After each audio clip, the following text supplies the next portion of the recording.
Olá, amigos da União Espírita Maria de Nazaré. Nós aqui estamos para tecer comentários sobre um tema muito interessante que é ciência e fé. Vamos fazer a nossa prece inicial, rogando aos nossos amigos espirituais que aqui estão conosco, nos auxiliando nessa fase de superação. Superar os nossos medos, os nossos anseios, nos colocar no caminho reto da mensagem de Jesus, que é uma mensagem de esperança, de boa nova, uma vida melhor. Muita paz para todos. Então, o conceito de ciência e o conceito de fé. É natural que quando nós estamos conversando no nosso dia a dia, nós falamos muito desses dois conceitos. Que pessoa tal tem que ter ciência das coisas, no sentido de conhecimento, que nós não percamos a nossa fé muito ligado ao aspecto de esperança, que já foi tratado. Então, vamos ver que esses dois temas é muito próximo de nós do dia a dia, não está distante. Muito embora quando a gente vai conversar sobre ciência do ponto de vista dos cientistas, que a gente chama do sentido estrito da palavra e não amplo, que é o de domínio geral de todos.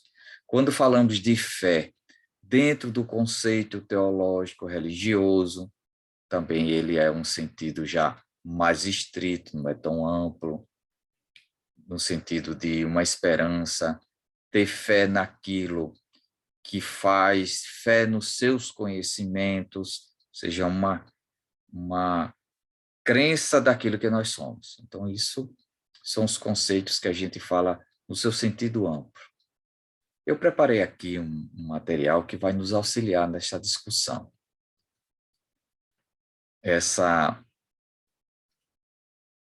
Só um momento. Muito bem. Então, quando nós vamos ver alguns conceitos de ciência no seu sentido, não é? Mais restrito, que a gente chama de estrito sensu, a gente vai ver que ciência, do ponto de vista da ciência, né, dita oficial, é um corpo de conhecimentos sistematizados, adquiridos via observação, identificação, pesquisa e explicação de determinadas categorias de fenômenos e fatos, e formulados metódica e racionalmente. Parece grego, né? Mas dá para a gente simplificar. O que é um corpo de conhecimento sistematizado? São as teorias aceitas, as hipóteses aceitas, as leis da ciência. Então, isso está num corpo coeso, ou seja, uma lei científica não pode estar se contradizendo com outra. Mas, aqui na ciência, não é qualquer conhecimento.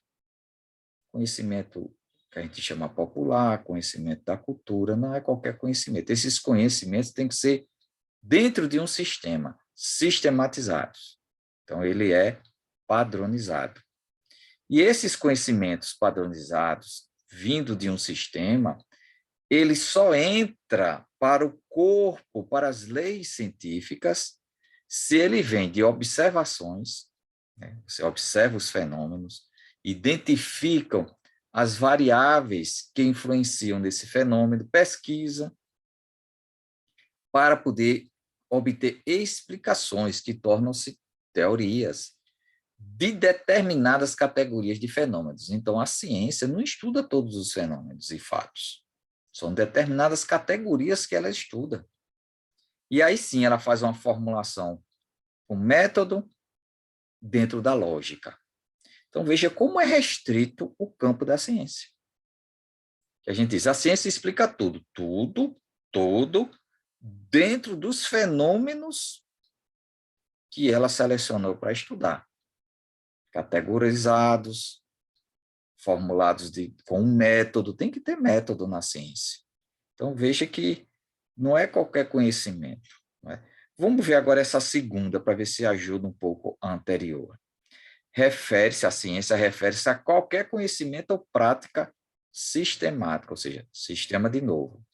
Em sentido estrito, que é o que a gente está conversando, ciência refere-se ao sistema de adquirir conhecimento baseado no método científico. Existem vários métodos científicos. Bem como ao corpo organizado de conhecimento conseguido através de tais pesquisas. Esse corpo organizado de conhecimentos são as leis da ciência. Tem diversas leis para diversos campos que a ciência estuda, de forma com método. Então, uma nova lei científica só é estabelecida depois que ela passa por critérios estes e pressupostos que estão dentro de um método científico. Senão, não entra, ou seja, só entra para a caixinha da ciência como conhecimento científico somente se passou pelo filtro de um método. Então, aplica-se o método para observar, para identificar, para pesquisar, para explicar e determinar. Aí vira um conhecimento, porque ele é posto à prova. Então, não é qualquer pessoa que irá, acordei com uma boa ideia, e vai escreve aquilo e está resolvido, aquilo vira ciência. Não.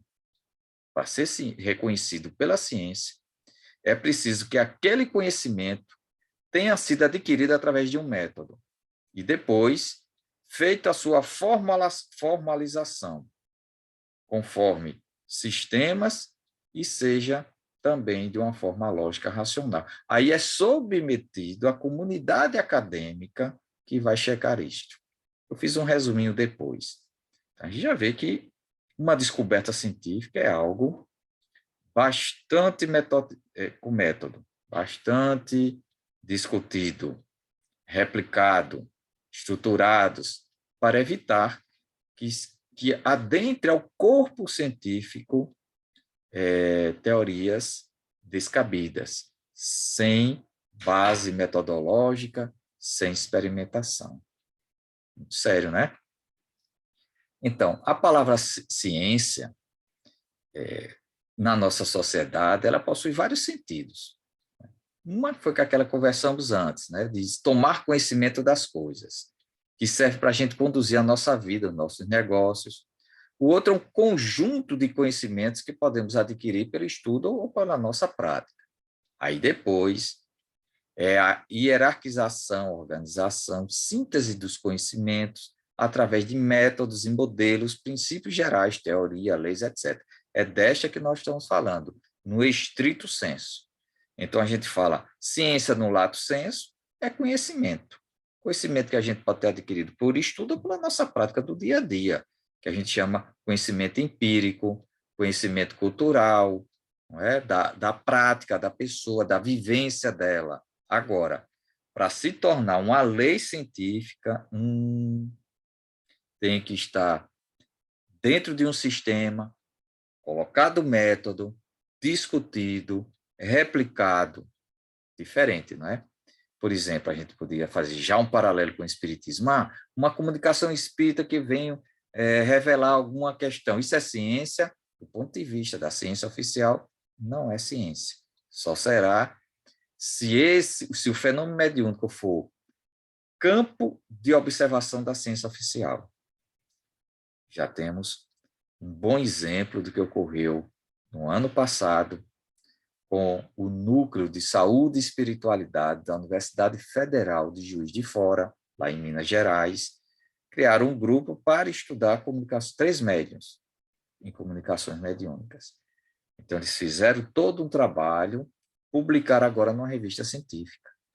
Então, veja que é assim que se faz, né? O que é que eles estavam estudando? A possibilidade, a hipótese de que aquela pessoa recebeu instruções e passou instruções, eram médiuns, psicógrafos, que estava escrevendo para pessoas encarnadas, comunicações de espíritos familiares ou conhecidos, como Chico fez muito, né, na sua vida, escrevendo cartas às mães.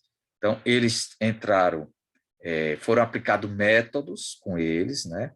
Eles viajaram para outra cidade, saíram do seu ambiente, do centro espírita, da sua cidade, foram a outra cidade, num ambiente que eles chamam controlado,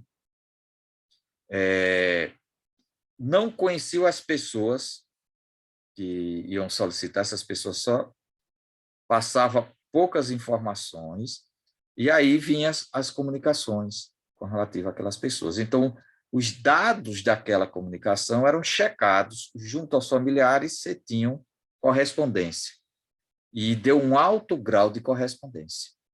Então, eles não dizem, está aprovada a mediunidade. Não. Ele diz que a experiência realizada com o método que foi aplicado induz que há uma grande probabilidade de que as informações obtidas não advieram por outros meios que não sejam pela mediunidade. Vê como é interessante, né? Então, a gente começa a ver que, com muita paciência, muito método e critério, é possível ampliar o campo de pesquisa da ciência oficial, que está muito mais ligado ao aspecto material, para o campo da psicologia, o campo da psique, o campo do mundo espiritual. Mas isso é de forma bastante metódica, né? E não se dá na casa espírita. Isso aí realmente só vai se dar com observação de cientistas, e não importa a sua denominação religiosa, em ambientes cuidadosamente preparados do ponto de vista de método, um laboratório, né? Em suma. Nada contra se isso puder fazer dentro de uma casa espírita, mas teria que ter métodos científicos homologados pela ciência. O que mais a gente pode ver? Aqui é bom. Esta definição permite distinguir 3 tipos de ciência. As ciências formais, é interessante, é a matemática, e as ciências que derivam da matemática, como a estatística. Então, a matemática, a gente diz que é a ciência formal, é a língua universal da ciência, é a matemática. É através dela que o mundo se conversa, que as leis científicas são demonstradas. Você veja que está muito ligado ao campo da matéria, né? Matematizar as nossas emoções, as relações humanas, há uma tentativa dentro das chamadas ciências sociais. A gente vai ver isso.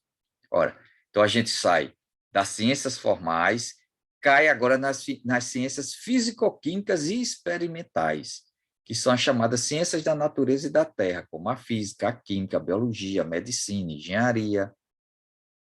Está dentro aí, físico-química e experimentais, não é? Aí vamos ver as ciências sociais. Opa, aqui se ocupa do ser, do homem, da sua história, do seu comportamento, língua, do social, do psicológico, da política e outras. Então, aqui está o campo das ciências sociais. Aí a gente vê aqui a economia, nós vamos ver as artes, aquilo que expressa o psiquismo humano. Veja que questão. Se as ciências sociais está no campo das ciências, da ciência oficial, ela tem que ter método. E aí é que há uma tentativa de pegar a linguagem matemática e aplicar nas ciências sociais. Isso no século XIX foi verdadeira aí discussões sobre isto. E algumas escolas filosóficas reagiram contra isto, disse, olha, não dá para matematizar do ponto de vista das ciências formais e físico-químicas e experimentais o ser humano. Aí a gente vê o filósofo e matemático Edmund Husserl, quando ele cria a filosofia da fenomenologia, mostrando que o homem é um fenômeno. Então, como é que você vai matematizar? Então, são discussões realmente instigantes, um pouco fora do que nós espíritas estamos acostumados a conversar, e isto é um alerta para nós. E aqui vai o nosso parabéns à União Espírita Maria de Nazaré, que colocou um temário ligado à fé e unindo a ciência. Isso é uma coisa muito dinâmica e excepcional dentro da Casa Espírita, falar de ciências. Porque a gente diz que o Espiritismo, que é o Espiritismo? Há uma ciência, filosofia, consequências morais e religiosas, mas na hora que a gente vai falar de ciência, do ponto de vista estrito, que é chamada ciências oficiais, a coisa fica muito árida e foge da Casa Espírita. É natural, porque a Casa Espírita está estruturada sobre um outro ambiente, mas o ambiente das ciências sociais. Nada impede que nós vamos discutir os métodos científicos, foi assim que Kardec fez, né? Qual foi a grande questão de Kardec, a grande descoberta de Kardec? Ora, eu vou aplicar um método científico da época a estes fenômenos ditos sobrenaturais. E quando ele assim o fez, aí ele descobriu que estes fenômenos sobrenaturais, misteriosos, são fenômenos da natureza.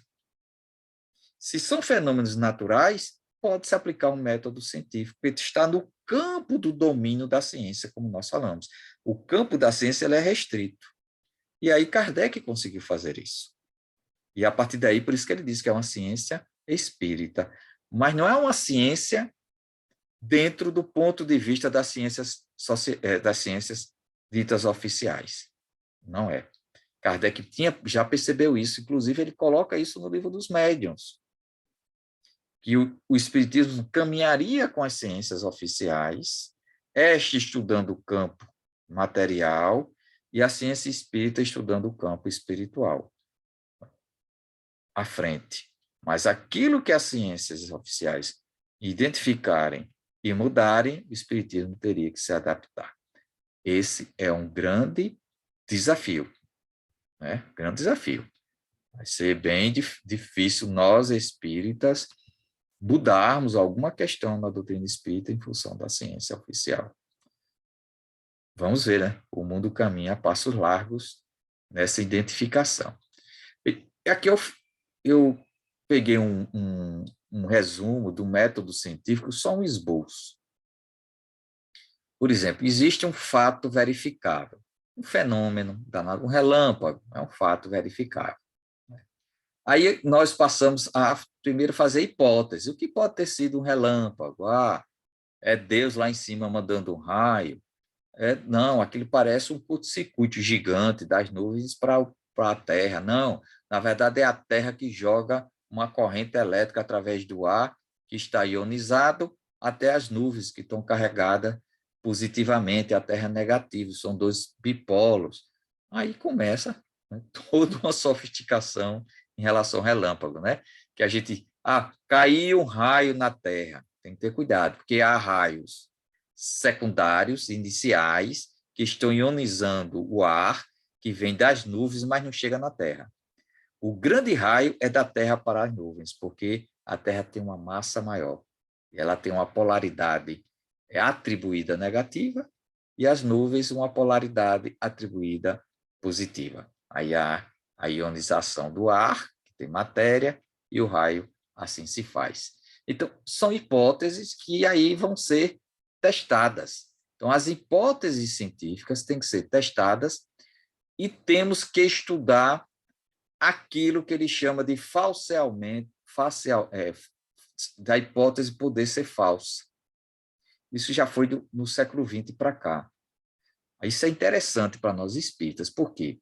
Qual foi o método de Kardec de observação? Então, ele observou os fatos mediúnicos, fez essas observações, testou, colheu informações do plano espiritual, comparou com diversas informações por diversos médios, por diversos países, em diversas, às vezes até diversas épocas ali do seu estudo. Então, dos fatos particulares que ele observou, ele extraiu um princípio geral.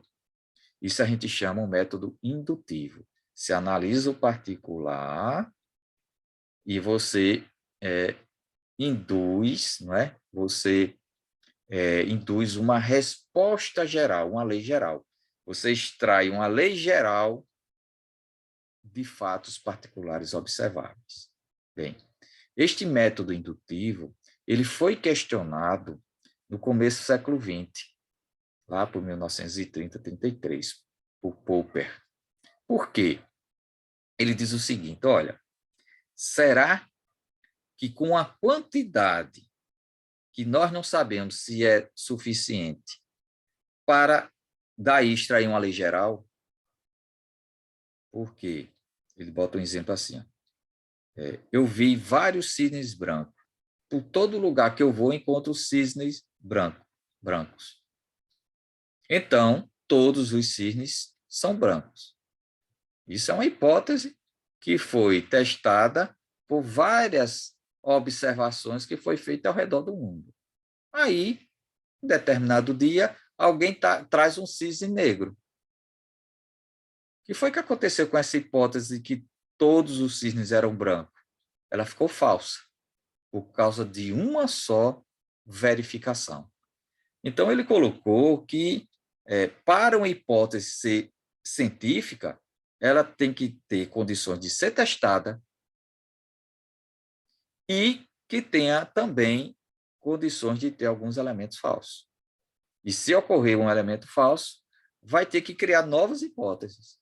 Então, isso se aplica ao espiritismo, não é?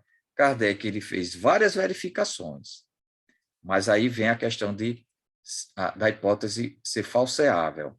Bem, mas ele não fez todas as observações. Ele fez a que ele podia ter feito. Outros também corroboraram. E hoje, o movimento espírita, com tantas comunicações que existem, se tem mais de 12 mil, 15 mil centros espíritas no país, e vamos supor que cada centro espírita tenha pelo menos uma reunião mediúnica por semana e uma única comunicação mediúnica nessa reunião. Então, vamos dizer que se um ano tem 52 semanas, a gente teria 52 comunicações mediúnicas por centro espírita ano. Multiplicado por 15 mil, 52 por 15 mil, a gente vai ver que já vai dar mais de 52 mil, olha, mais de 70 mil comunicações mediúnicas. E o que é que nós estamos extraindo de informações? Poucas, né? Ainda poucas. Então, o método científico é isso. Se verifica o fato, não é? Aqui o fato é verificável. Aqui, olha, testa as hipóteses do que pode ter sido aqueles fatos. Aí se cria uma teoria científica, que é um conjunto de informações, de fatos e hipóteses que, apesar de ser harmônico, ou seja, o fato que se observa com a hipótese de que aquele fato ocorre por essas situações, ele é harmônico, torna-se uma teoria científica. Parou por aí? Não. Aí, o que é que implica essa teoria científica? Aí tem implicações, conclusões e previsões de novas situações. Ou seja, se eu tenho uma teoria sobre um determinado fenômeno, todas as vezes que esse fenômeno ocorrer, eu tenho que observar se ele está de acordo com a teoria. Então, eu vou fazer novos experimentos, novas análises, com novos fatos, aí eu vou ver esses resultados. Está aqui, ó. Está de acordo, a teoria responde. Ótimo, vou continuar testando. Não corresponde, opa, então essa teoria não é geral, ela é mais restrita. E o que é que eu tenho? Eu tenho que inventar outras hipóteses, fazer mais observações, sistemática e controlada, aplicar os fatos observáveis, traçar novas hipóteses, testá-las, ver se tem alguma falsa, aí vem uma nova teoria científica. É um ciclo constante. Não basta a pessoa dizer, eu tenho uma nova teoria científica que é aceita. Com certeza, logo, logo, ela vai ser suplantada. Então, até um dizer que fala assim, ó, constituir ciência é desfazer saberes. Está vendo como é? Porque fazer ciência justamente é desconstruir saberes. Aquilo que, não, isto é assim e aceito cientificamente.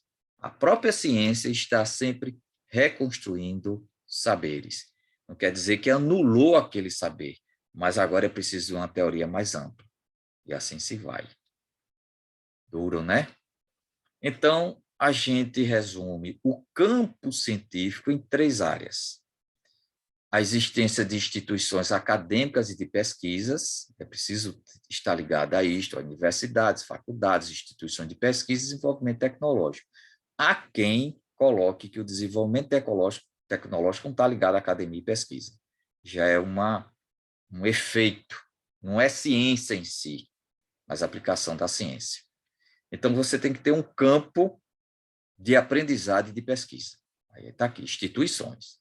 Segundo, um veículo de divulgação desses trabalhos e dessas pesquisas, que aí são as chamadas revistas qualificadas, são revistas que diz de alto padrão. Então, você vai escrever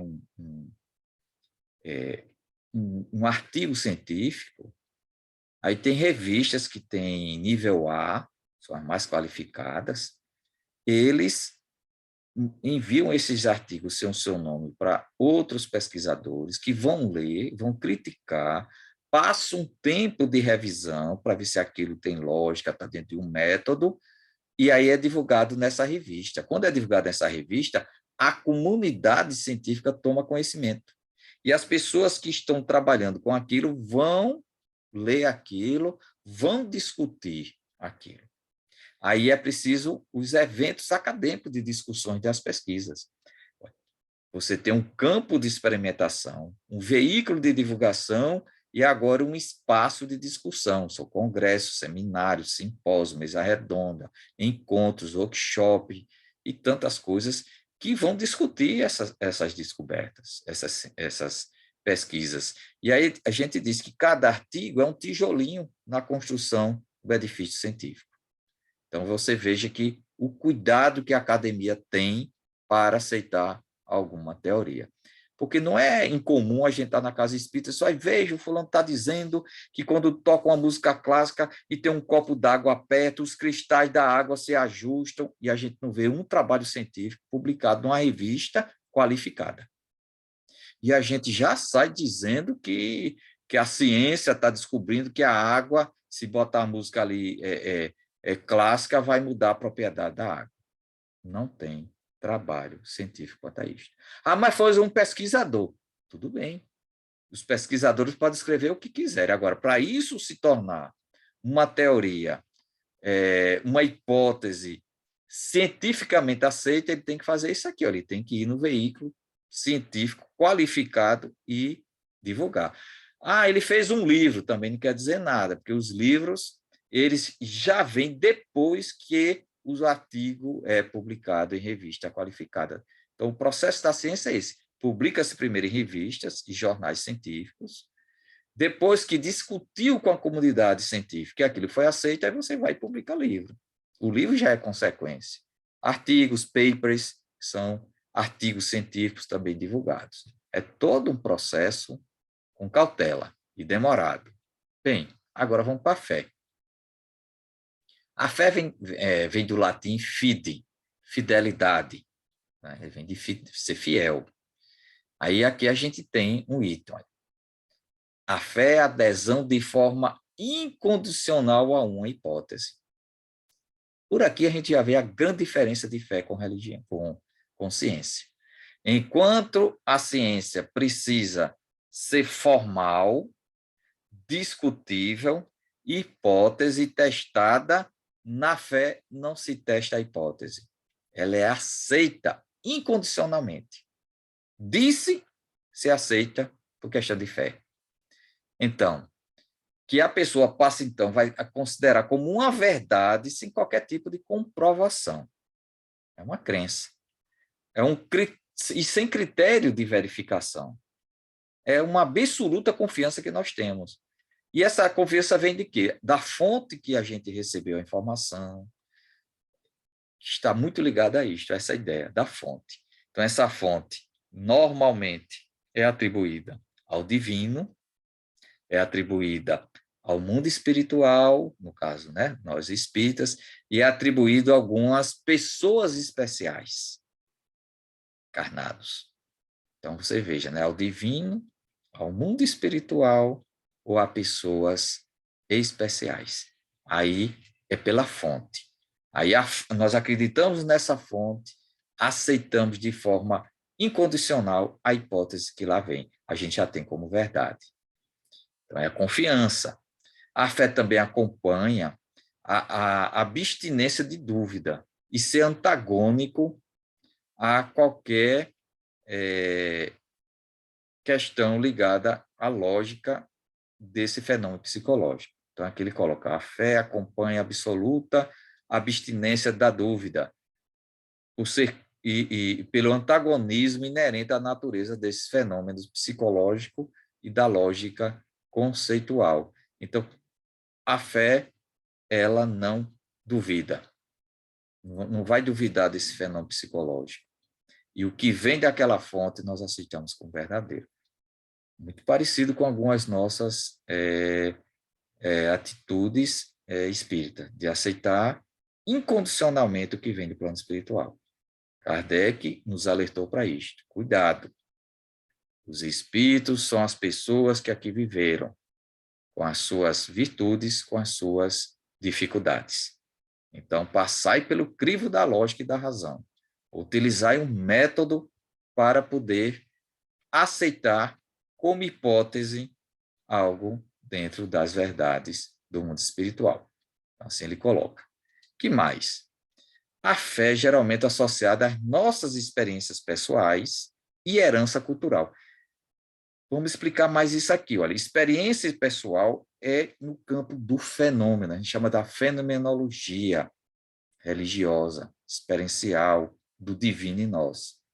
Então, Russell, lembra, o filósofo, quando ele contestou a matematização das ciências sociais, da forma como estava sendo feita, ele disse que ele impactou muito algumas áreas, a área da filosofia, a área da religião, a área da psicologia, porque ele introduziu que o nosso ser, ele tem experiências de fenômenos próprios. Um exemplo é a religião. O sentido religioso em nós é algo dado. Isso está muito vinculado com o espiritismo. Quando lá na Arisília Moraes, quando Kardec também fala sobre Deus, pergunta sobre Deus, por que a gente tem uma ideia de algo divino? Aí os espíritos dizem que isso é em virtude das nossas experiências inatas, das nossas experiências, diversas experiências, uma ideia de um Criador. Isso tem em todos os povos. Então, se fosse uma herança cultural, estava dentro do campo da história. Ou seja, seria passado de pai para filho a ideia de Deus. Então, em alguns povos podia ter, em outros povos podia não ter, a não ser que tivesse alguma interação cultural. Então, aqui se coloca que tem os dois aspectos. Tem as experiências pessoais, que delas podem provocar uma cultura no determinado povo, que isso é passado de pai para filho. Ficou bem legal essa questão, não é? De não desconsiderou a experiência pessoal do divino, do relacionamento com o mundo espiritual, nem desconsiderou as heranças culturais do ponto de vista da história. Conseguiu aglutinar. Aí coloca mais, olha. Essas experiências pessoais e herança cultural podem ser compartilhadas com outros através de relatos, principalmente, mas não exclusivamente, no contexto da religião. E usada frequentemente para justificar a própria crença em que a gente tem fé. Aí a gente chama-se de um raciocínio circular. Eu tenho uma experiência especial, ligo essa experiência especial, eu trato no contexto religioso. Quando a gente fala no contexto religioso, é aquele sentido de ligação com o divino, com o plano espiritual, vida após a morte, as questões que antigamente eram tomadas como sobrenaturais. Então, quando a gente liga esse contexto, a gente cria um sistema de fé, ou seja, toda a minha experiência, eu transformo aquilo como uma verdade e eu tenho aquilo como uma religião, uma fé, um sistema de crença. Aí eu influencio as pessoas das minhas relações. Aí vai se formando o quê? Uma religião, um sistema de crença. Então, tudo que parte de mim é tido com algo revelado. Então, eu me torno um profeta, eu me torno um avatar, eu me torno um homem santo, eu me torno uma pessoa religiosa influente. Então, as informações a partir daí que eu tenho é tido como revelação, é ligado com o divino. Aí as pessoas começam a me seguir e a me ter como líder religioso e passam a escrever as coisas que eu falo. E por isso começam a se constituir em livros, esses livros tornam-se escrituras sagradas e depois tornam-se dogmas, cânones. Isso ocorreu com Paulo de Tarso. Imagina naquela época. Paulo de Tarso escrevendo uma carta para os seus amigos. Você imagina que ele ia entender que essas cartas dele iam se transformar em escrituras sagradas? Lógico que Paulo não pensava nisso. Mas as revelações de Paulo, né, os fatos que se observava que ele fazia eram tidos como milagrosos. A gente sabe, tudo está no campo das leis naturais. Aquilo impactava a comunidade. Então, o que vinha de Paulo era dito como o quê? Como algo importante revelado por Deus e por Jesus. E a partir de vários séculos, foi se transformando esses escritos em escrituras sagradas. Aí se criou um sistema de crença. Então, é assim que surgem as religiões, a fé, as crenças. Tanto da experiência pessoal, como essa herança cultural. Porque, culturalmente, os escritos de Paulo foram passando de gerações a gerações. O que mais? Fé e religião. Veja, a gente pode estudar fé só pela fé, agora fé vinculada à religião, que é que nos interessa, não é? Para religiões que se baseiam em crenças, aí a gente diz, poxa vida, então tem religiões que não se baseiam em crenças? É possível. Religiões mais filosóficas, ditas assim, né? Mas que se baseiam nas experiências individuais, cada um podendo experimentar individualmente, tipo budismo. Então, para religiões que se baseiam em crenças como a nossa, como o judaísmo, o cristianismo, o islamismo, a fé também quer dizer que alguém aceita as visões dessa religião como verdadeiras. Do ponto de vista judaico, essas visões eram os mensageiros de Deus que eram traduzidos na linguagem cristã como anjos. Aí a gente já pensa que é um anjinho. Não. Anjo é a palavra para designar mensageiro de Deus. Mensageiros. Né? Plano espiritual. Os profetas, no plano físico. Então, quando o profeta tem uma visão, uma revelação que recebeu informação do anjo ou intuição de Deus, a gente toma como verdadeiro por conta da fonte emissora desta visão.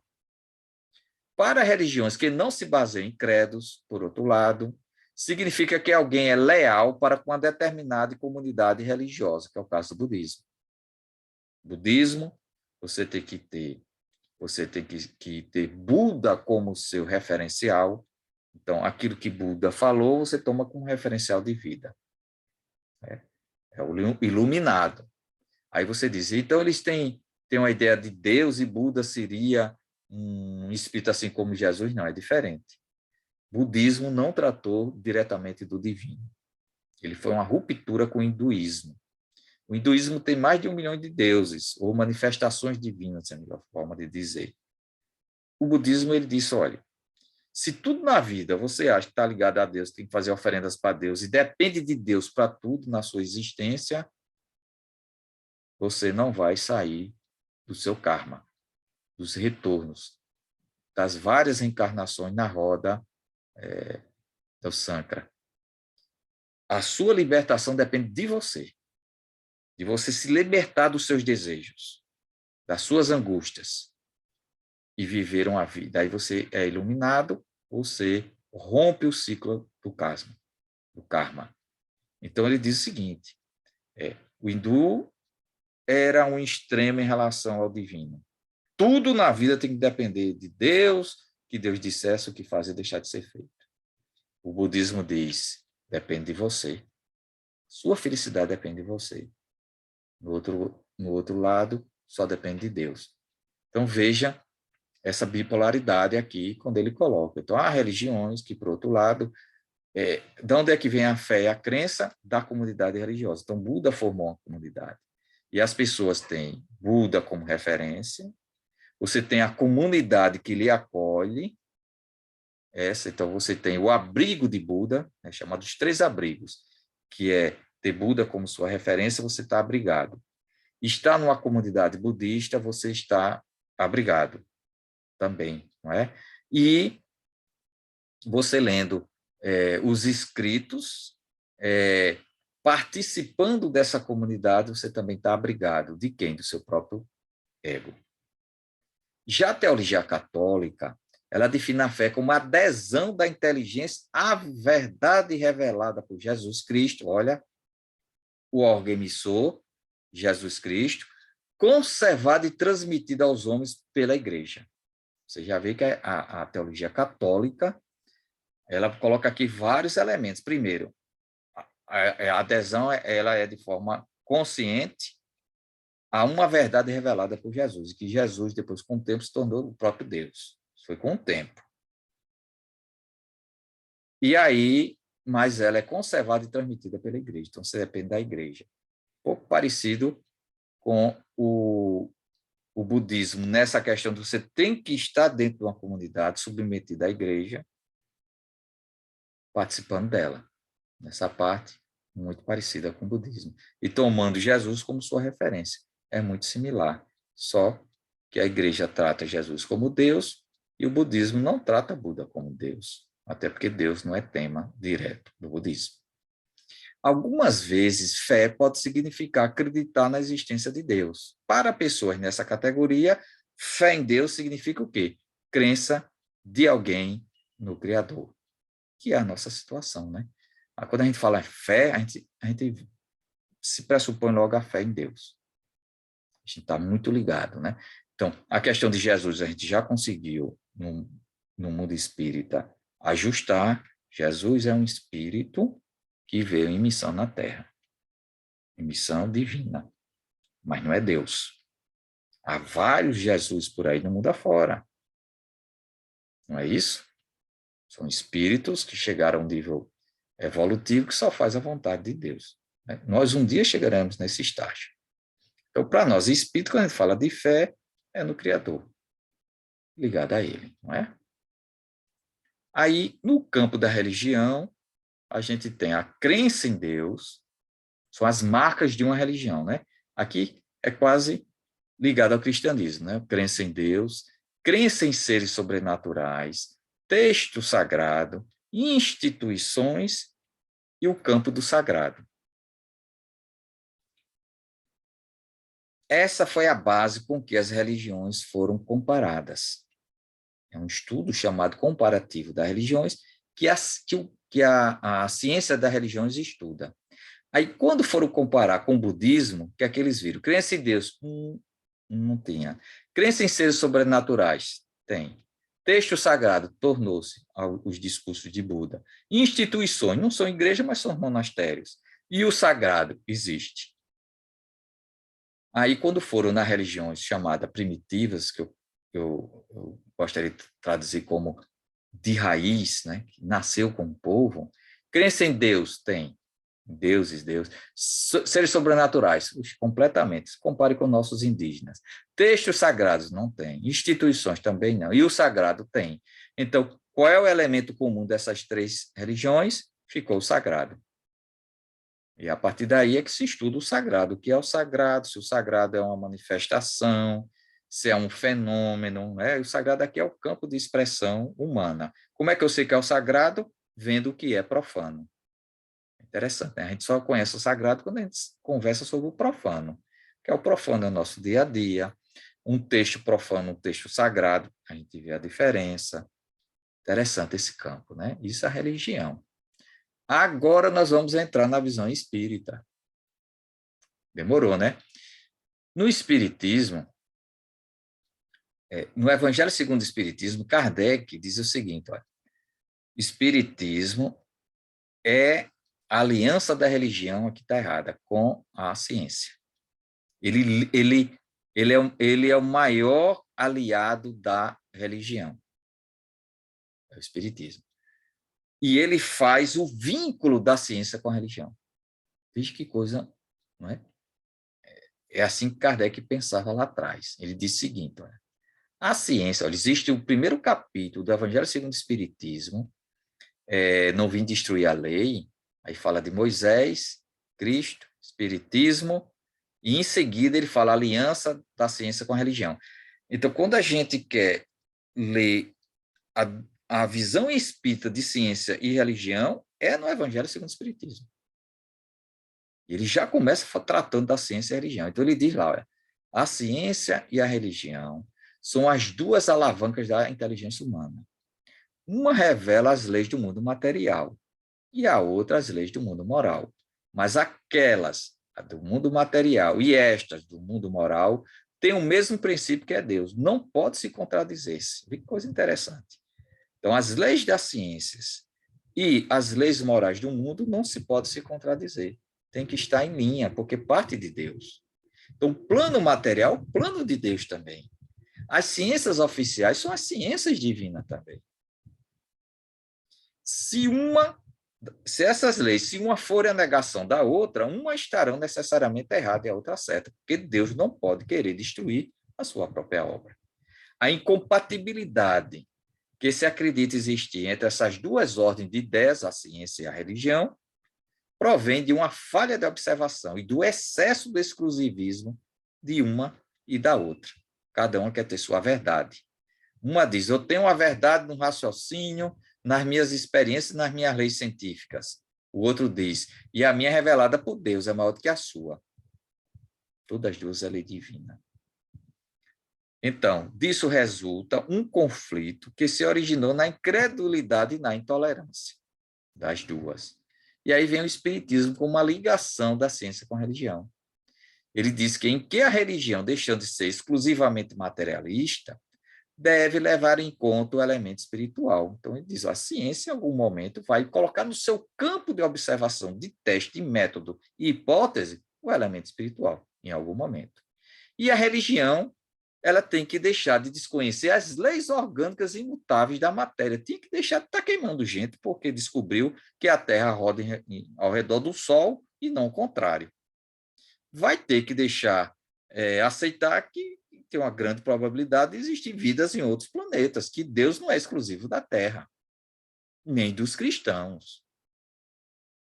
Então, a religião não mais vai ser desmentida pela ciência, vai adquirir uma potência indestrutível, porque estará de acordo com a razão. Não se pode lhe opor à lógica irresistível dos fatos. Por isso que ele coloca que o Espiritismo é uma ciência, uma filosofia e uma religião, mas de acordo com a razão. Esse traço de união da religião com a ciência está no conhecimento das leis que regem o mundo espiritual e suas relações com o mundo corporal, que são leis imutáveis, como as que regulam o movimento dos astros e a existência dos seres. Então, quem é que estuda as leis que regem o mundo espiritual e as relações com o mundo corporal? O Espiritismo. Uma vez constatadas pelas experiências dessas relações, aqui no campo científico, uma nova luz se fez, a fé se dirigiu à razão. Esta, a razão, nada encontrou fora de lógica da fé, e o materialismo foi vencido. O maior inimigo do espiritismo é o materialismo, que nega a essência espiritual.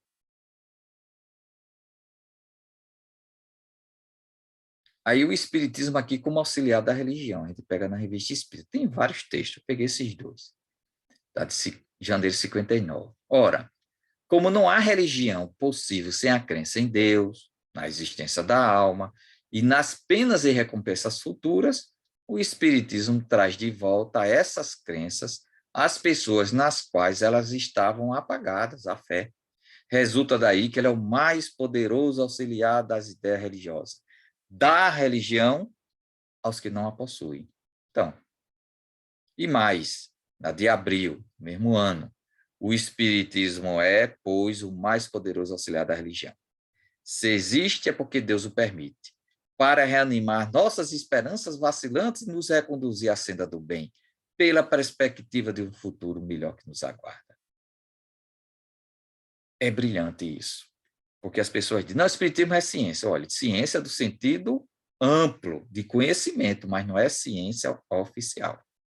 É uma filosofia do ponto de vista amplo, que trata de questões da nossa essência, mas não é uma filosofia no sentido da academia.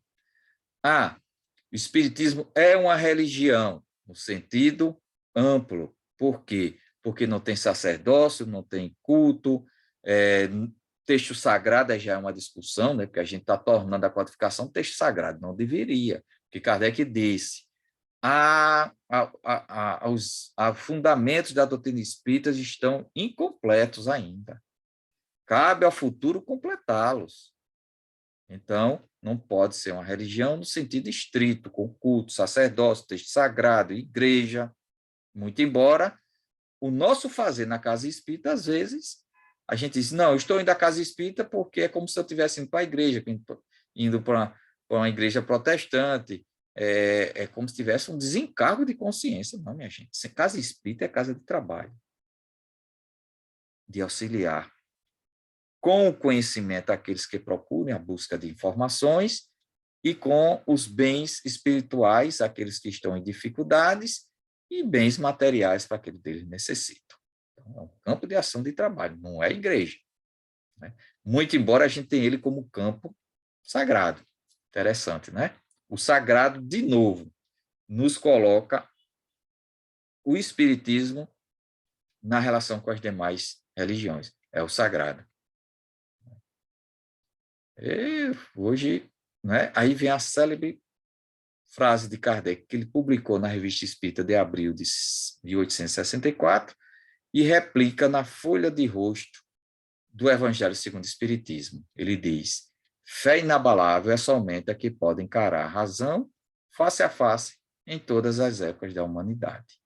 Ou seja, a fé que nós temos só é crença se ela tem lógica comparado em todas as épocas da humanidade. Isso é interessante.